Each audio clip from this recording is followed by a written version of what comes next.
बिस्मिल्लाहिर्रहमानिर्रहीम। अस्सलाम वालेकुम दोस्तों, उम्मीद है कि आप सब खैरियत से होगे और माशाल्लाह खुश होगे जी। माशाल्लाह दोस्तों की फरमाइश तो माशाल्लाह अज फिर गब्बन बकरी लियांदी है और इसकी हाइट माशाल्लाह 35 इंच कम फर्म है और मूँह 4 दंद है जी। और पहले वार है इंशाल्लाह हवाना भी चेक करे तो माशाल्लाह डबल हड्डी दे विच और फुल साइज़ बकरी है। इस तरह की बकरी अगर तुम मंडी चू या अयाली किसी को लवन जासो तो 70 तो 75 हज़ार इसका मुल करेंगे, लेकिन अपना रेट बिल्कुल जायज़ मुनासिब होता है इंशाल्लाह।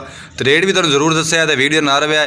तो बाकी छोटी जी गुजारिश है कि जिन्हें दोस्त अजे तक साडे चैनल नूं सबसक्राइब नहीं किया सबसक्राइब कर लो ना, घंटी जरूर दबाओ ताकि इस तरह की वीडियो सब तो पहले तुहाडे तक आसानी पहुँच सके।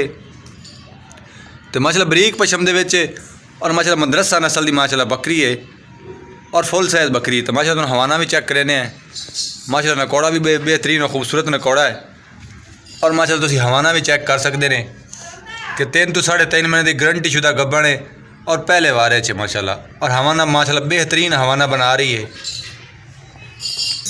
और ला जी माशाल्लाह टॉप फेयर से भी चेक करा रहा है कि माशाल्लाह खूबसूरत अनमोल तोहफा है और रेट भी बिल्कुल जायज़ मुनासिब, कोई 60-65 हज़ार रुपया रेट नहीं।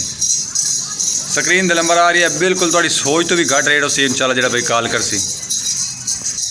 और बाकी अलहमदुलिल्लाह कार्गो की सहूलत भी मौजूद है, जो शहर 800 कार्गो करा देते हैं। जो भाई खुद आके खरीदना चाहे लोकेशन अपनी शहर लुडन है, ज़िला विहाड़ी, इस लोकेशन पर खुद आके खरीद भी सकते हैं।